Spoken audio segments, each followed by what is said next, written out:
it's honest. In other words, Welcome into our conversation, everybody, and Okay. hail there, stargazers! We who are about to sail out into the cosmos and kick this celestial stuff around salute you and welcome aboard the SBAU Astro Hour. It's all for the Santa Barbara Astronomical Unit, our little club based at the Santa Barbara Museum of Natural History. Our website, check it out, sbau.org. Our two main monthly get-togethers. First Friday of every month, general meeting, complete with a professional guest speaker for science. And the second weekend, our monthly star party outside in the dark, both of them at our beautiful museum. Ladies and gentlemen, this will be our 269th program as we head into our sixth year on the Zoom screen. All our past programs are saved on YouTube. I just call up the SBAU Astro Hour, and here are this week's incredible menu of timeless topics, which we will present and try to digest for you. Looks like early dawn yesterday, planetary placement found Mercury above or below other planets, two of them, as a matter of fact. Comet C/2025 R3, the old Pan stars, quickly sinking to our horizon. Our latest meteor shower, the Lyrids, peaked this morning with minimal moonlight to interfere. Speaking of the moon, its oldest and darkest craters could be hiding the most life and energy-giving water. NASA might want to send a Zamboni to the moon. You know, it's lunar land rush up there. Hard to pronounce DSPSE, Despecie. So NASA and the Ballistic Missile Defense Organization call it Clementine. And it was launched back in 94. And then we're going to return to comets, this time to interstellar visitor. We will go back to the lunar surface and tell you about the LRO. Let's meet the on-screen brain trust. My name's Ronnie Heron, your MC, and this is our president to my left on the screen, who becomes Professor Wilson. Jerry Wilson, good morning, sir. Good morning. Good morning, everybody. Good morning, Joyce. And good morning, my grandkids, Riley and Calvin. And we know they're hovering around the screen watching. Riley wants to be known as Robot Tree. He is married to Jerry's married to our first lady, Pat Forgy, for the club. Also married to a Pat who runs the merchandise department, and treasury is Chuck McPartland, outreach. I hate to think you were going to have that flag of Ukraine behind you forever. Yeah. It looks like kind of like that, doesn't it? But that's okay. Either the Iranian, you start putting the Iran flag up if you want. No. No, we're not going to do that. Okay, back to astronomy, guys. Back to Tim Crawford, who joined us. He's a resident lens and telescope expert and putting together a dynamite show for December. He's married to Karen. Doggone if Tom Whittemore is not here, ex-Westmont science professor, resident birder and bread maker, and married to Maureen. Yeah. Let's go to the silly stuff because we start every one of these programs. This will be number 269 for April 20th through the 26th. This is a busy week. 22nd is Earth Day. All right, what do we got here? Oh, this is Morg and Mort. Jerry, you're going to have to read this one and explain it to us. Well, this guy wrote a question in and he said, my fiance and I are curious. Where has the moon been since we supposedly have been up there by it? Why can't we see it down here? Sort of a nonsense question. And then another guy comments and he said, the chances of two people who don't understand what the moon is on this level finding each other in the wild and getting engaged is, ironically enough, astronomical. You suppose that's a real exchange? I have no idea. I don't trust anything like that I find on Facebook. I see. Okay. Well, looks like it. Okay. I'm going to scatter these across. I got one for Tom in a minute here. Oh, bad anesthesiology prank, and I didn't get it. He says to her, I guess, who is that? Is he under a... He's the physician and she's the nurse, and she's going to turn on the drip that wakes him up. And I see. What he's going to see is a light at the end of a tunnel. Oh, that's pretty good. That is good. Yeah, anesthesiologists are really funny guys. Okay, Chuck, you want to get us through this one?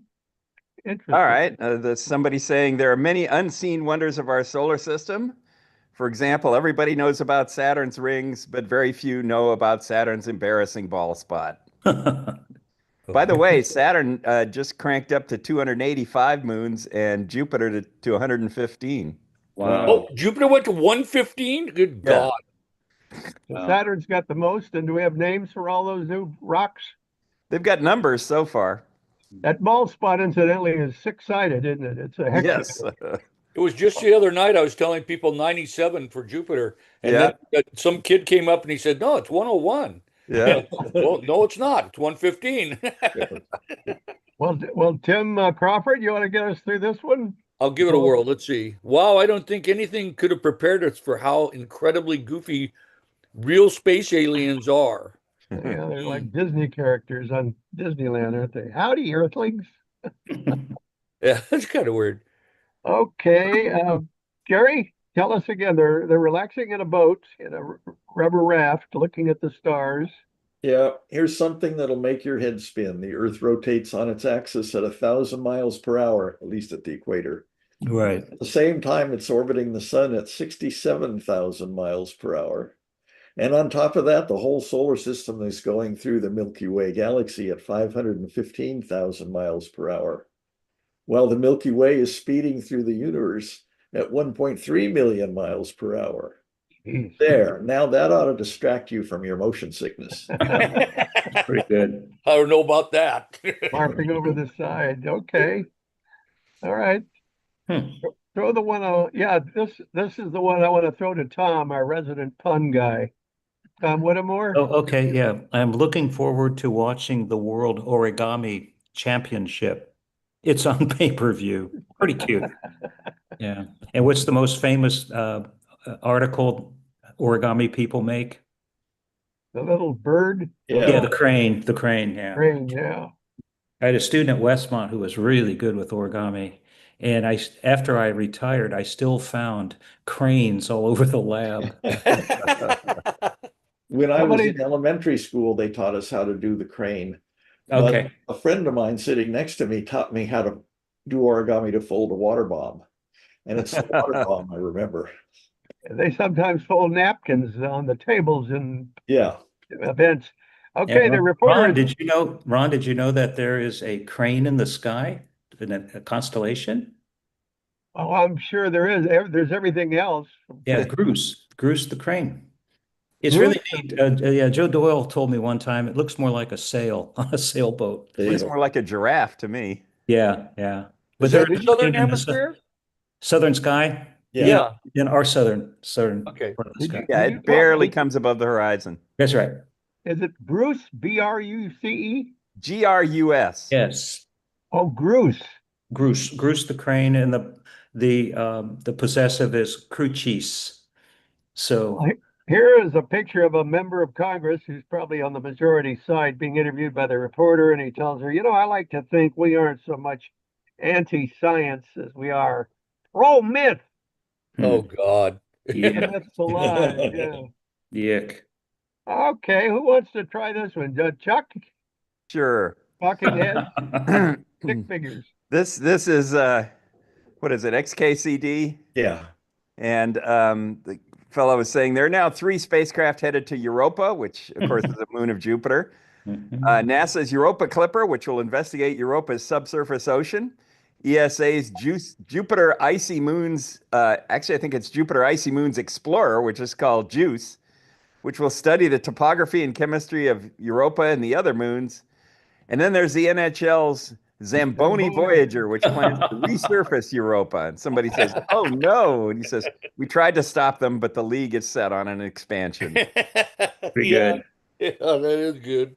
That's where I got the idea for Zamboni being sent to the moon for those craters that have all that water. You suppose it's at the bottom of the craters, frozen over, or is it just mixed in with dirt, you suppose?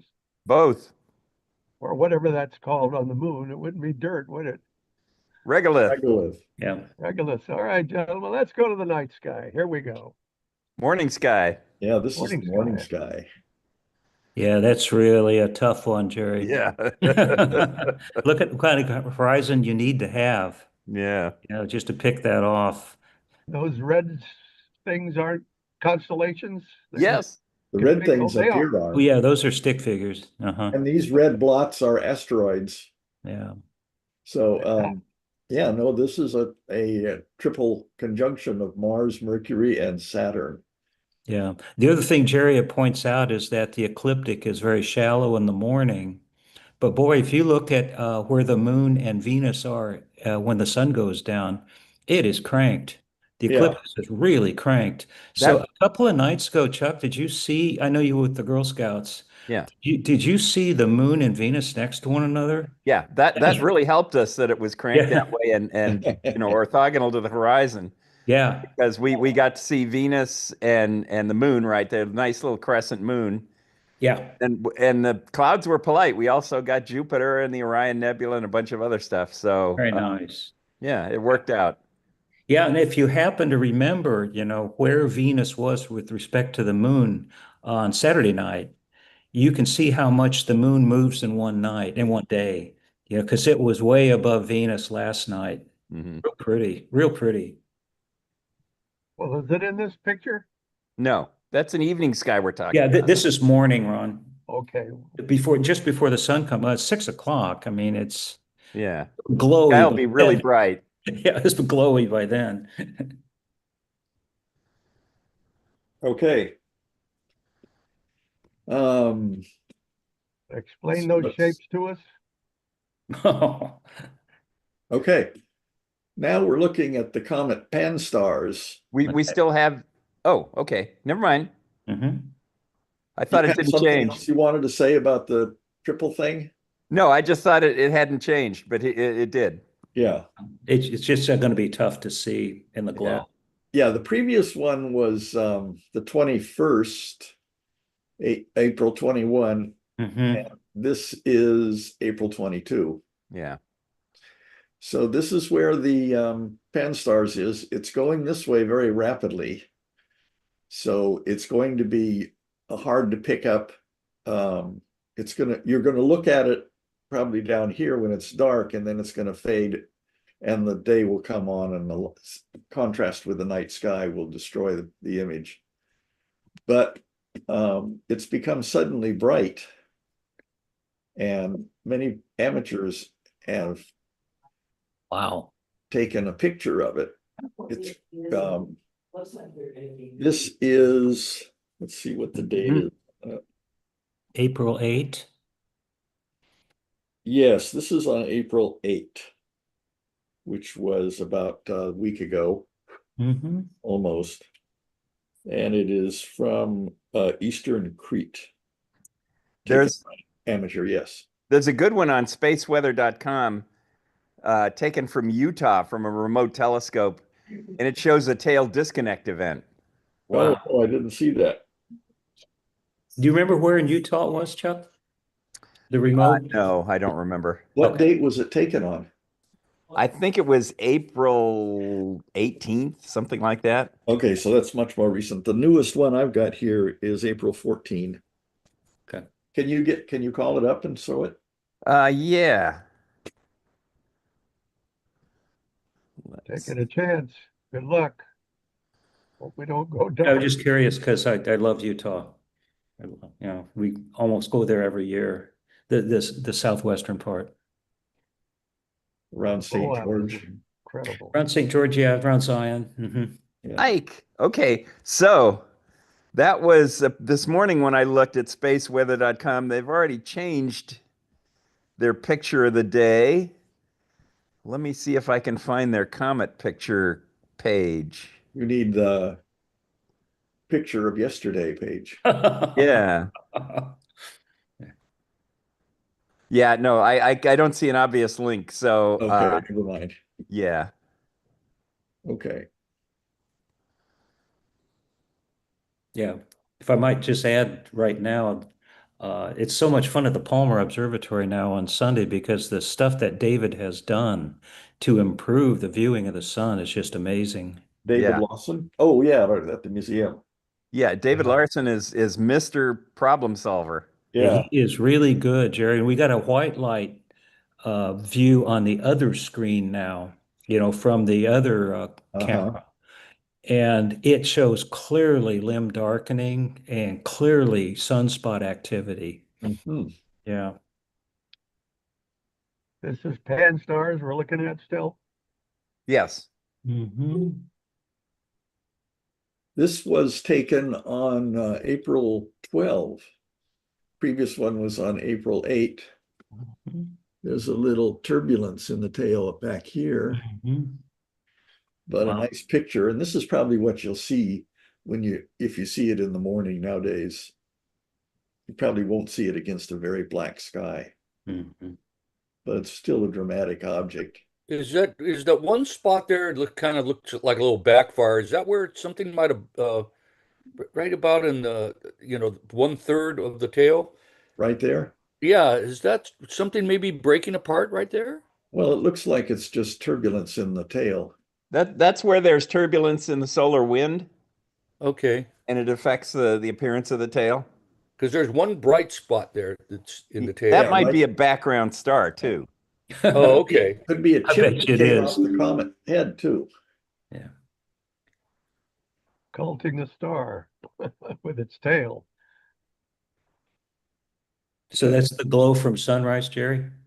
Yes. Yeah. Yeah. Okay.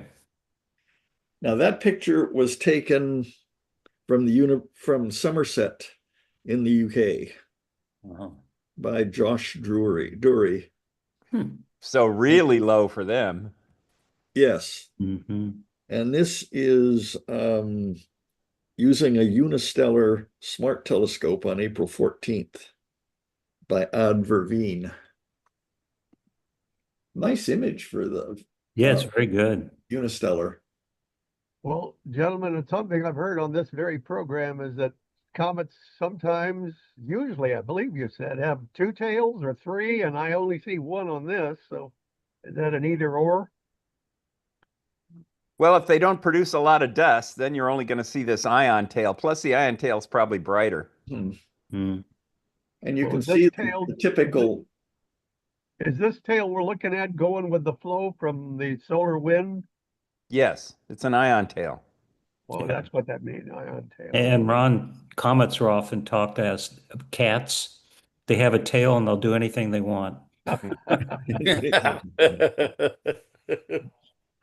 And we Ain't that the recently truth? didn't we recently lose one to the sun? yeah. Yeah, went into the sun. Good Lord.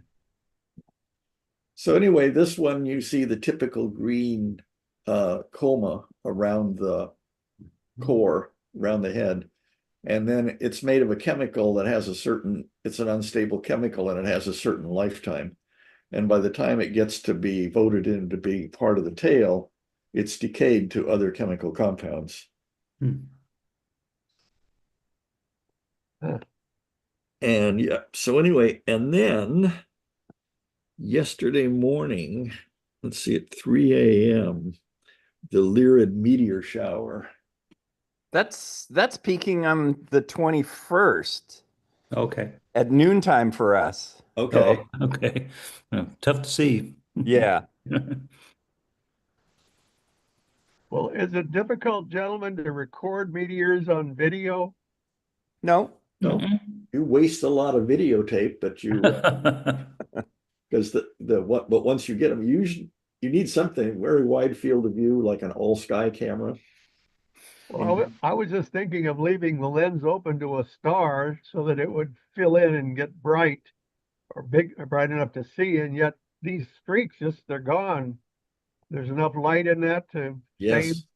Yes. Okay. You're not taking a time exposure That's what to I'm see talking these about. things. No, you're not taking a time exposure to see the meteors.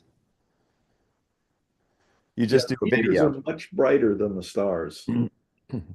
If we see them, then they're under magnitude what, 3 or 4? 6. No, magnitude 6. 6 or less, you can see. Okay.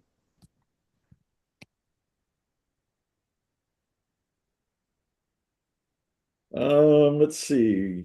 I didn't have the it's a broad 2 or 3 day peak. Yeah. So anyway, this is it near Vega in the well, this is the morning sky. Mm-hmm. I'm used to Vega in the evening because I don't get up in the morning. Yeah. But it's a very, oh, and here is the Cygnus down there. So it's easy to find. And you'd look around this region here for the meteors. If a meteor was coming from this, they all appear to come from this point. If one came directly toward us at this point, it would just look like a star that suddenly was there and then it wasn't. It wouldn't travel laterally across the sky. Should we duck? Yeah. That depends how Well, bright it gets. is Lyrid named after the comet that left the stuff behind, It's or named after the constellation. That's Constellation Lyra, Right there. Lyra? the harp. So it's Lyra is Lyra, isn't it? Yeah, Yeah. and this is the Lyrid Oh, they put a Y in Lyrid. I didn't know that. Lyrid. I read the parallelogram. Yeah, that's this thing down here. And right here in between these two stars, near the middle, but a little more toward that one, is the ring nebula M57. Yeah. Probably the easiest object in the sky to spot. Yeah. The smoke ring. Yeah. powdered donut. I was I waiting. haven't had breakfast yet.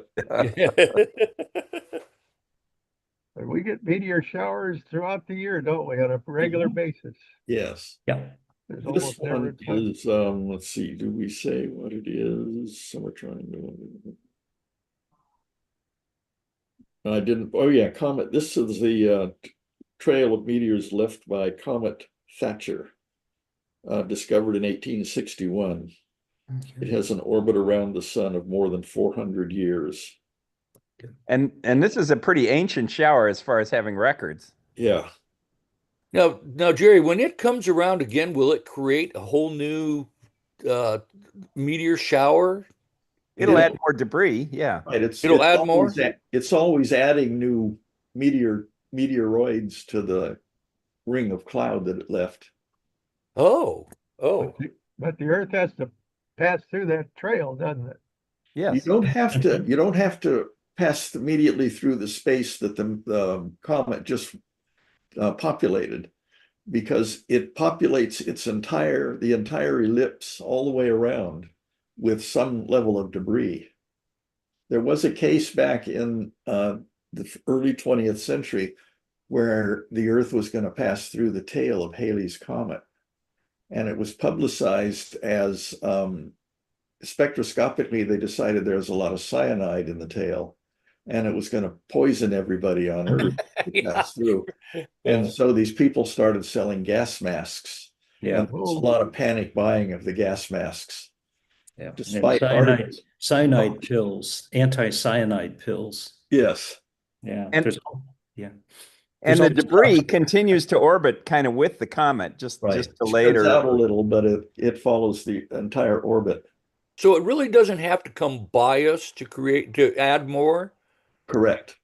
Oh, Has that's to interfere with or intersect our orbit, wouldn't you say? yes. Its orbit intersects our orbit. Then we get a meteor shower. The donut of debris intersects us. Maybe the exact orbit does not, because otherwise, you'd have it hitting us once in a while. Yeah. Well, do they keep the tail only when it's entered inside next to the sun, or do they still have them way out at the far end of their ellipse? We don't That's how know. far out they go. Yeah, we never get out there, so we wouldn't see a meteor shower out there. But But- there's no way But you can see a coma around Halley's Comet, for example, quite a ways out there. Yeah. Oh, no kidding, but not a tail. So it is shedding debris to some extent. Right. The tail just wouldn't be as obvious, but it would still be there. Yeah. And what are the odds that it might be swallowed up and hit a Jupiter or a Saturn, or that Well, never that's how they happens, get does to it? where they are, where they're short period comets like Halley's Comet. Yeah. Wow. So when does Callies come around again? We're about halfway between. 2061 apparitions, or something right? like that. So another 40 years or 35 years, we'll see it. Yeah. I saw it in 1986 in Tucson. Yeah.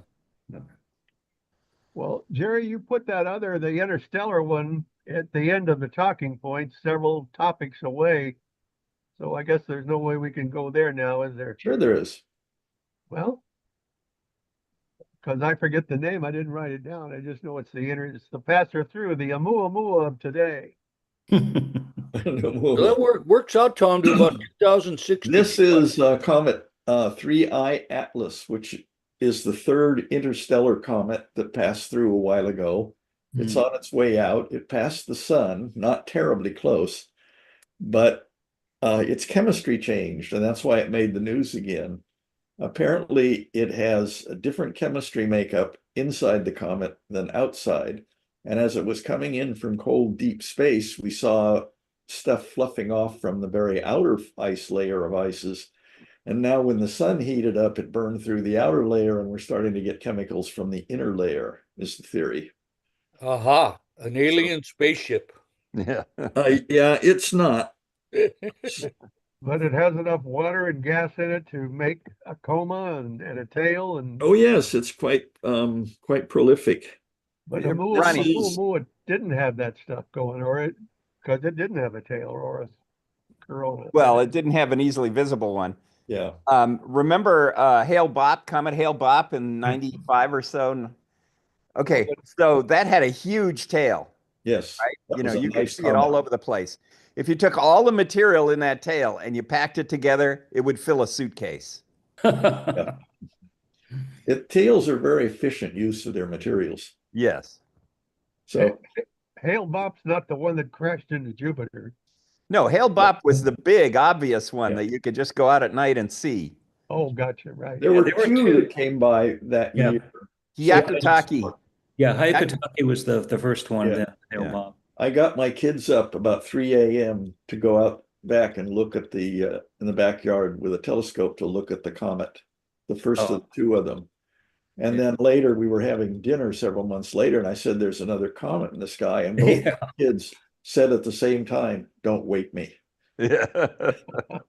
Yeah, the comet, Ron, that broke apart and hit Jupiter was Shoemaker-Levy. Yeah. I knew there were two names. Yeah.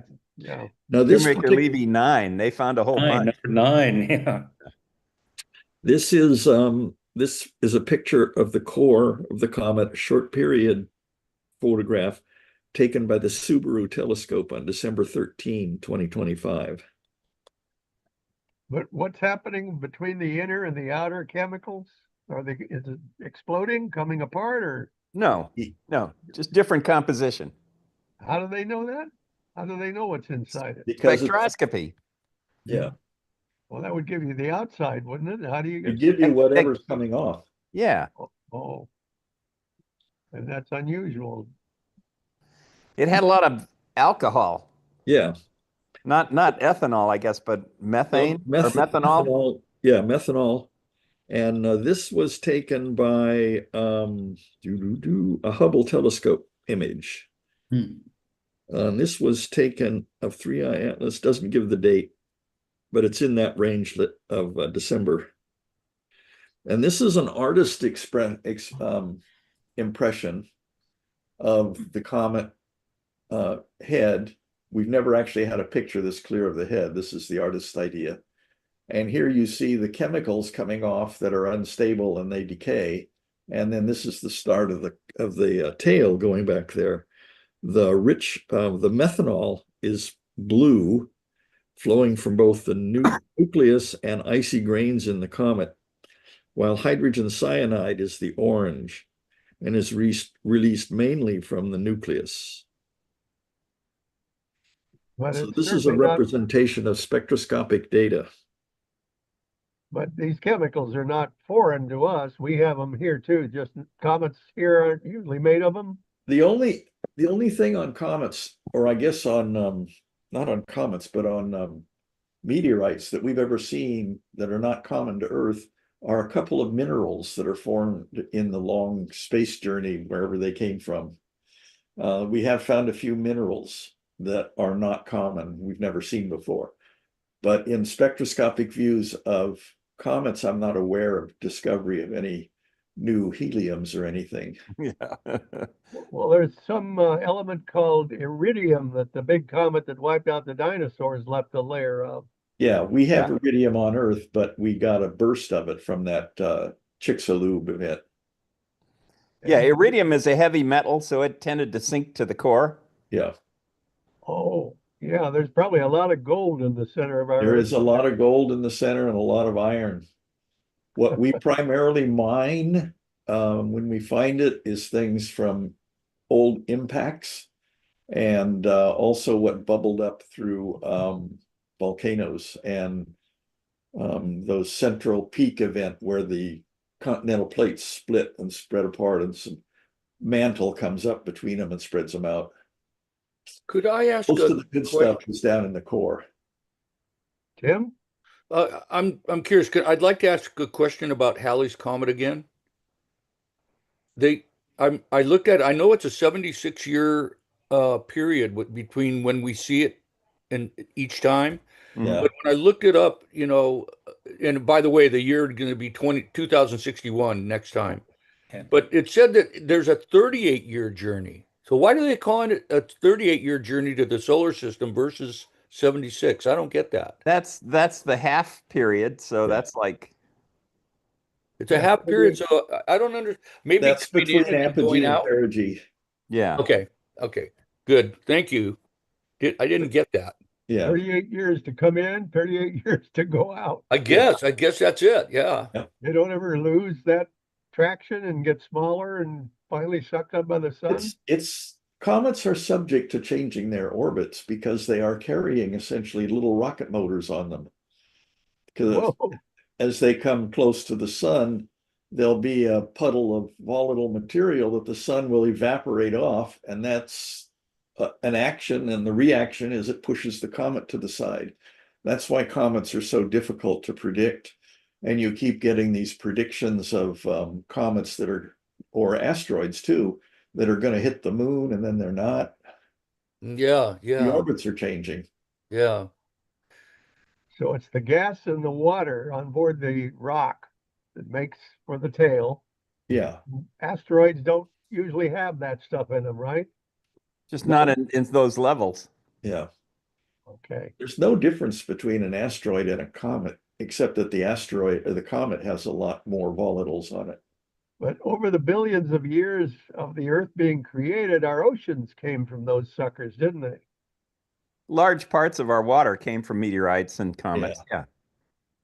It's still not clear exactly where our water came. And what the mix is. Right. That's fascinating to me because can you imagine the explosion and then it's instant steam, I guess, wouldn't put out the explosion, would just become gaseous. And here comes that word, Tim, plasma. Oh boy. Okay. Now this is photographs of 3I Atlas taken by the SphereX satellite. And this is and this is tuned to different spectral bands. So it's different filters.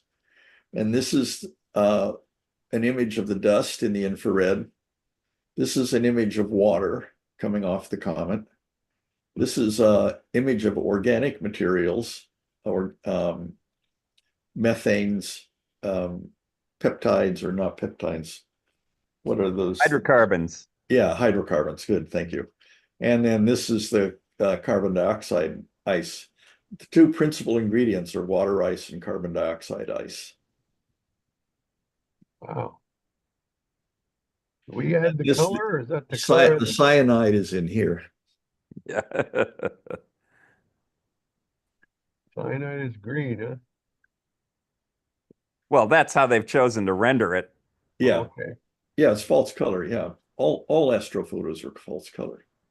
Is this And the this is a spirit, picture of the SphereX Dr. Corngut? satellite, which we've covered before. Yep.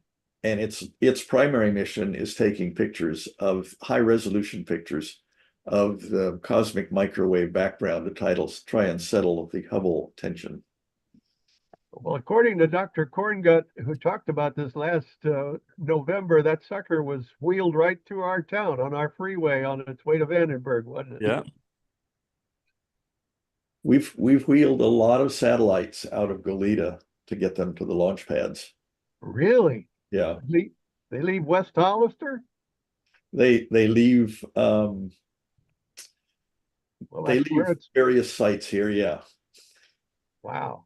so we shipped one of our satellites we made. We shipped it to Japan for launch, a weather satellite. And along with the satellite, we build the shipping container, because the shipping container has to be environmentally controlled. It has to be have shock absorbers so it can't rattle around and get bounced. It's so it's quite an expensive container that we build for that. It's not just grabbing a shipping container and putting some wood frames inside. So and then they monitor in order to, and they insure the satellite. So Well, I know he described this or explained it, but it looks like a cross between a Dixie cup and a shuttlecock from badminton. Yeah, yeah, yeah. this is like the shuttlecock. This is like the shield on the James Webb telescope to keep, because it's looking in the infrared, it's to keep infrared heat and stuff out of here. Yeah. So it's like a shield. And here it's been sliced so you can see what's in the middle. Yeah, these all go all the way around on the real satellite. It's not like that old joke of going to the Smithsonian and seeing the Apollo spacecraft with the side cut out and saying, well, how did that work? Yeah. But do these do the same thing as those big sheets around the web? Yes, that's what Jerry just said. What was there? I missed that part. I'm sorry. Okay, now we're back to water on the moon. Yeah, Wow. this There is really was an article in several articles that came up again because we're getting back to going to the moon. This is actually a composite photograph. It looks real screwy, but this is the deeply shadowed Shackleton crater that's got a lot of play in the press. And it's a very long exposure or a long wavelength, like with radar, to take a picture of Shackleton crater because it's always dark. And so it's been taken and added to if we'd have taken around here with the same exposure here, this would all be washed out white. So it's a composite photograph, gives it its weird appearance. But Shackleton was the initial desired crater. The real estate rush is on, the land rush. But now there are other places where they're finding water. It's scattered all over the moon. Yeah. Tim, do you know that crater? Yeah, Clavius. Good job. This is that little arc of diminishing craters. And in the movie 2001, yeah. this is where they found the monolith up here. Is this an Artemis 2 picture? What's that? No, Artemis 2, it looks very new. no. What's not? That's an old one. The moon looks a lot alike. It's got a lot of holes in it. We couldn't get a telescope picture like this, could we? We'd have to be out That there. has to be a satellite, huh? Oh, Yeah, oblique like this, yes. But with this resolution, we can do that from Earth with big telescopes. Now in our backyard telescope, the reflector, this crater is the one that appears up at the top, right? Yeah. No. Bottom. It Bottom. depends on whether you're Yeah. how Well, many- how South many End. mirrors you've got in it. South End, Tim, like Chicago. Oh, okay. Oh. Wow. That's Yes, Clavius, no. though. This is an oblique view of the southern region. And I believe, let's see.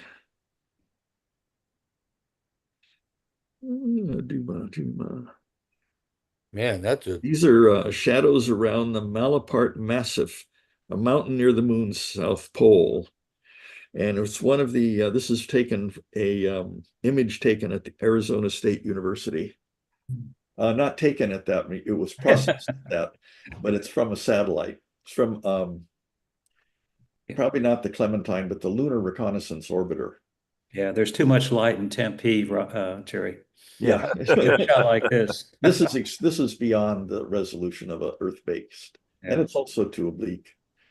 But these kind of places are where on the rims of these craters, that's where, because while inside the crater is perpetually dark, the rims around it are perpetually in light. So the solar panels will go up here, collect all the sunlight. But the US seems to be tending now toward dropping pint-sized nuclear reactors on the moon to get their source of energy, because they don't have to worry about nighttime. Nuclear. I didn't understand what you just said. The current reformulation of our plans to go to the moon, which is kind of nutso, is that they will have small nuclear reactors that they will bring with them for power. Not solar panels? Yep. If they were to bring solar panels, they will put it on these peaks, the rims of craters, because these are in perpetual sunlight. But do you suppose if they could be above a crater that had water in it, you could see the water as a slick ice that's very reflective, except we can't see it because it's dark, right? We don't know. It's ice mixed with regolith for sure. So I don't know what color it will be. It's constantly getting bombarded by micrometeorites, so it wouldn't tend to be a nice, clean surface. Yeah. Okay, so it'd be mixed in. So this is an oblique view of the South Pole, a map of things. What we just looked at is the Malapert over here, the slopes here. This is a crater called Haworth, and this is Shackleton down here. Shackleton was the main focus up until a year or two ago, and now Haworth looks like it has much more water than Shackleton. Yeah, until he got stuck in the ice, huh? Yeah. Yeah, that's the guy in the South Pole, right? Explorer. Yep. Yeah, that's him. Yeah. He was good. Oh, yeah. He saved his guys, right? Yeah. Now this is what the South Pole looks like straight on. It's not oblique. Wow. So there's Haworth, Shoemaker, and Shackleton, which is right almost exactly at the South Pole. And Wow. over here is Faustus.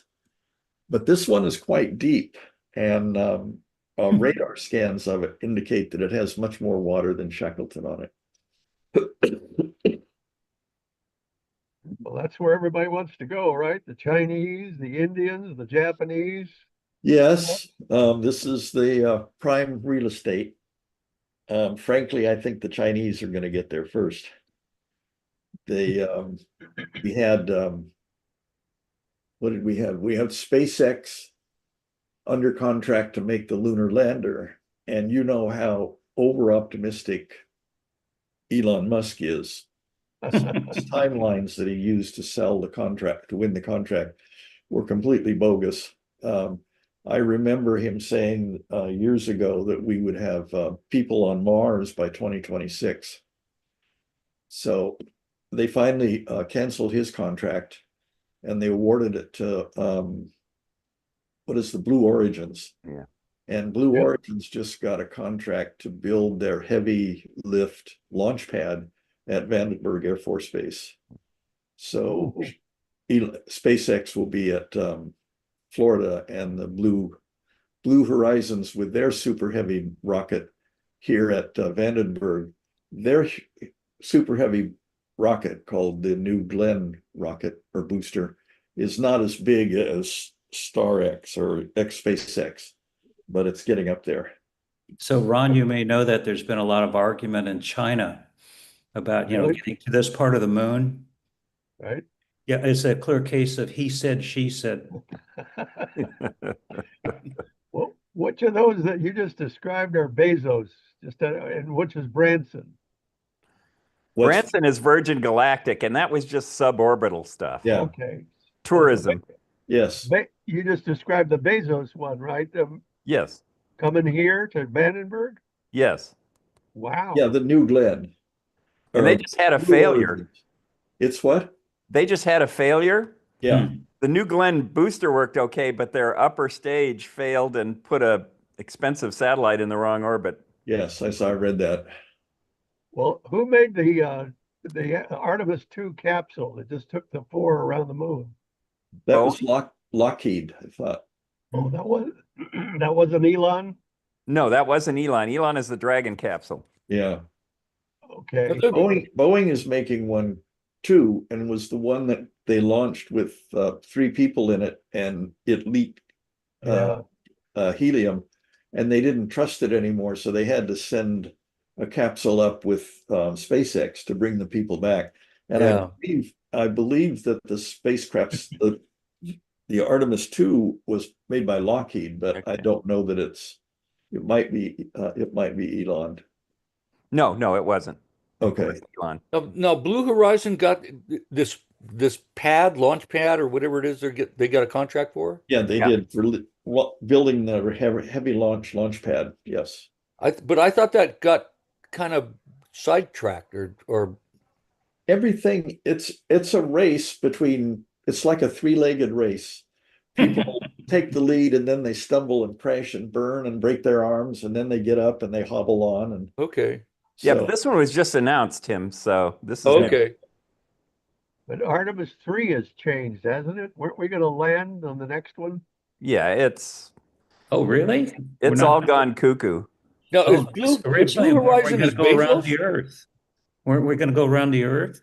Yeah, Artemis 3 now is going to test the docking with the various lander models. Ah, Okay. Blue Horizon, is that Bezos? Yes. Okay. yeah, they scrapped a real safety factor, in my view, was the Gateway satellite orbiting the moon. And so anything coming from Earth would dock with the Gateway, and then would enter the lander, which would also dock to the Gateway and then go down to the moon's surface. So I guess they couldn't get Gateway together in time. I wonder if they're going to have a Prime membership. Well, I just saw a series of videos on YouTube. I hope it wasn't misinformation, but it seemed real. That showed how over the years that I was growing up and a young adult, Russians were all over Venus. I had no idea they launched that many Veneras. Yeah. They had them Yeah. orbiting and landing 2 at a Yeah. time, pictures, and managed to overcome pressure and heat. And Well, not for long. I think the longest lasting was about 45 minutes. that's true, but their original one just crushed out of existence. And Yeah. this was happening in the 70s and 80s. I don't remember any of that stuff. 60s and 70s. 60s and 70s. That was Apollo time for us. Yeah, it was. The Soviet Union was first in orbit. They have, the Soviet Union has very, very smart people, very good scientists and engineers. Yeah. It was their political system that collapsed under them. They've done some pretty good stuff. And like you said, Jerry, I think the Chinese are going to they're going to sneak in They're here. coming on very strong. We wouldn't let them participate in the International Space Station. So they've now got their own space station up that they send Chinese astronauts to periodically. I forget what they call their astronauts. Taikonauts. Taikonauts, that's it. The Soviet Union called theirs cosmonauts. right. Yeah.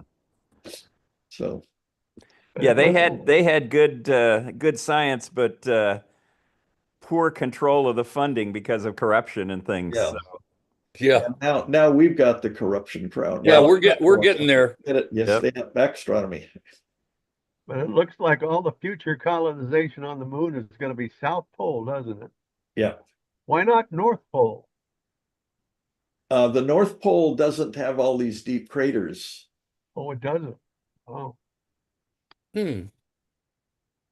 Okay, so this is that other crater, Haworth, and this is a radar image from Earth. So you can see into the crater. This is dark, radar dark, but this is where the ice and is believed to be. And this is the crater to be at. So this massive here is part of what we saw in the oblique view a while ago. Good luck finding a flat spot. Yeah, it's like, well, I'm sorry, Jerry. I see a monolith in that picture. Yeah. you mean this thing, man? There Yes. too? These this is a radar scan, I guess. Oh, It's part of okay. a scan artifact.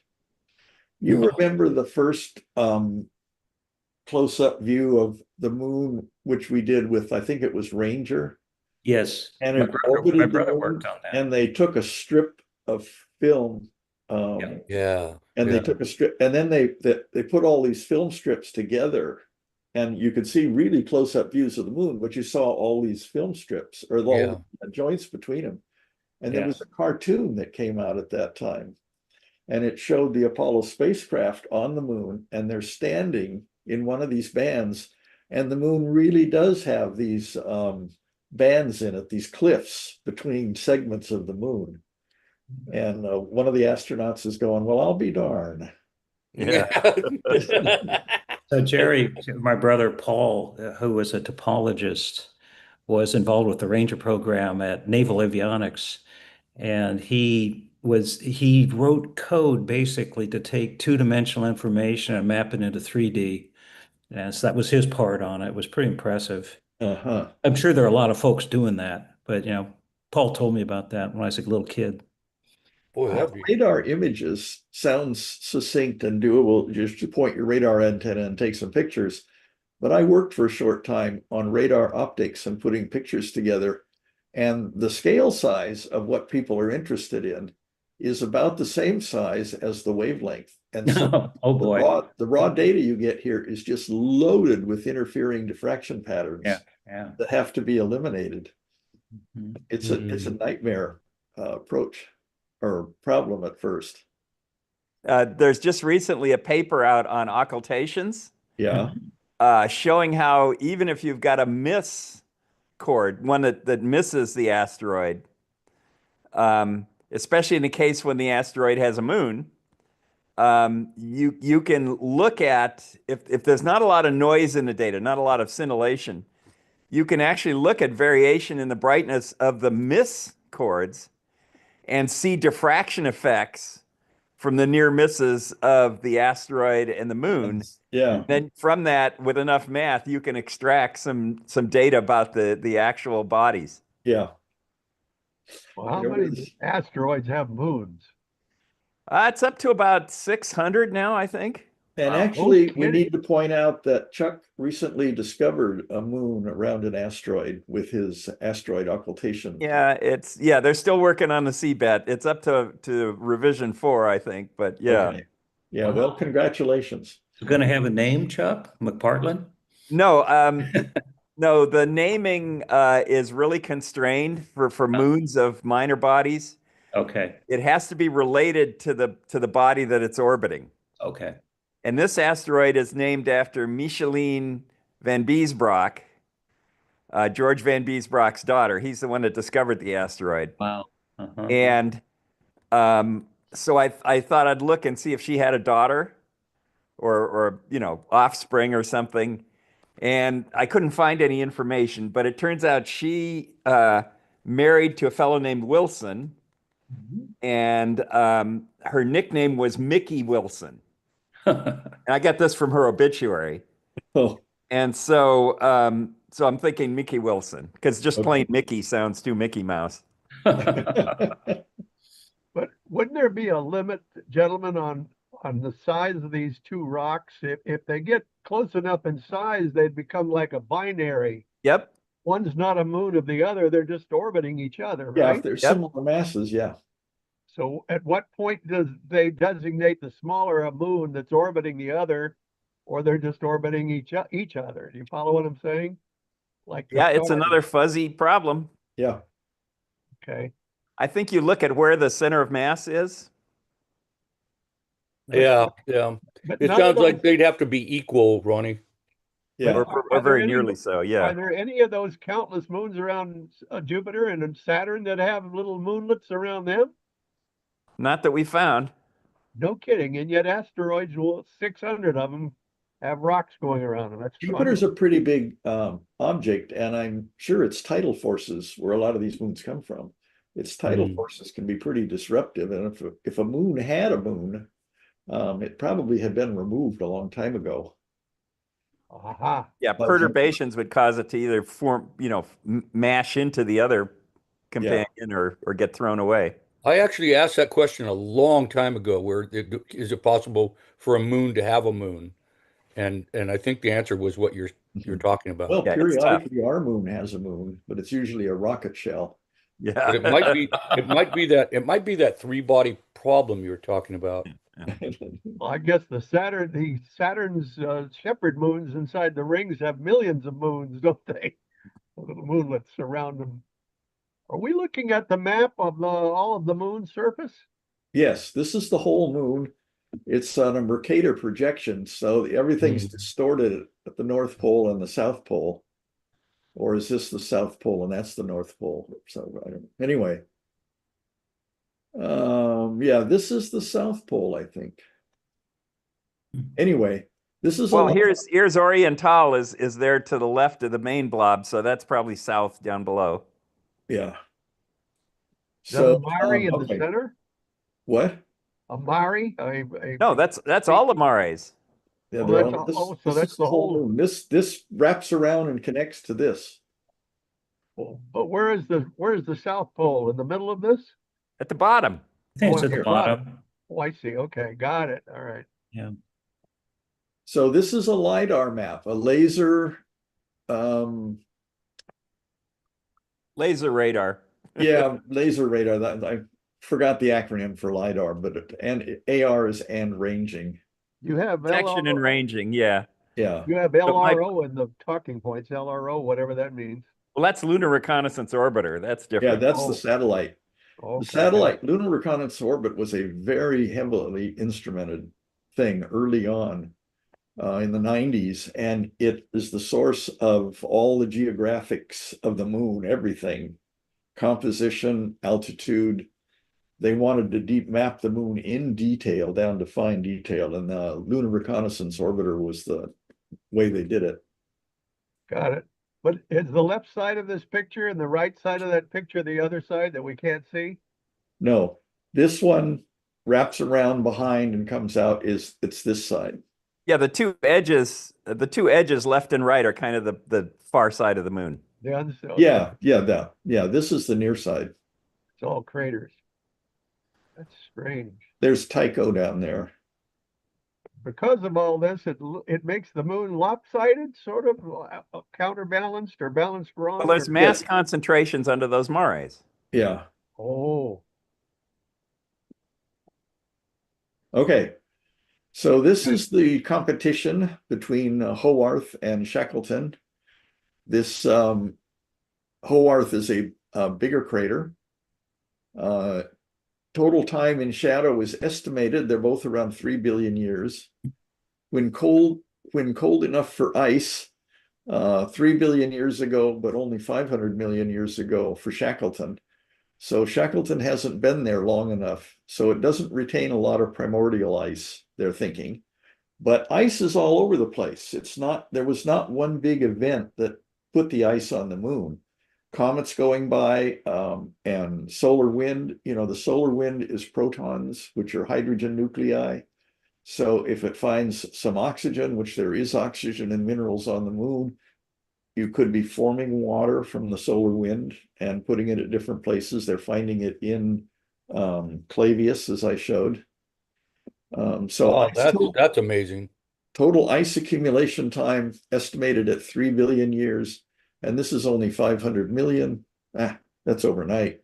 Long time to wait for a glass of water. Yeah. So this is an ice signal, very high, moderate. So post-study Artemis priority, top candidate, and we'll look at that again. Yeah. well, stupid So this question. is a map of where the water is believed to be at the south pole of the moon. Oh, wow. So it's not in one crater, essentially. These craters are at the South Pole, but it's scattered all around too. And even in some of these things away from the South Pole, we're getting radar signals. What they're looking for is the hydrogen bond between hydrogen and oxygen. Now, Jerry, is Shackleton and what was the other one? Hayward or Haworth. Are they Haworth, yeah. three large ones? Yeah. But This is basically this area. There's the three large ones.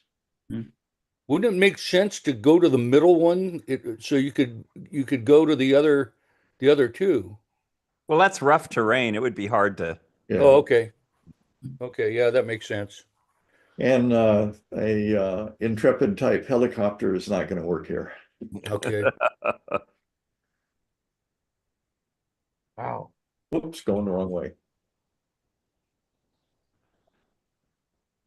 We still have another topic. No. But down here on Earth, our water is liquid, so it seeps down and becomes groundwater. That sort of thing wouldn't happen on a moon, would it? It's always Too frozen, cold. so it'll stay on the surface. No, it would go down. Wasn't there something in the talking points about how we could contaminate uh, the moon or the Earth, Oh. the origin of the moon?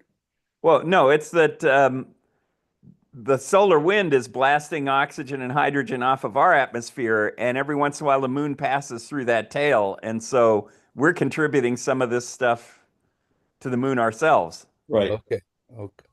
All right. So anyway, this is a list of how heavily instrumented the Lunar Reconnaissance Orbiter was. Forget that. I didn't mean to include that thing. How long has that been up? Since the 90s. Oh, that's the 90s thing. That Cosmic ray telescope for the effects of radiation, Lyman Right. alpha mapping. That's the one looking for water.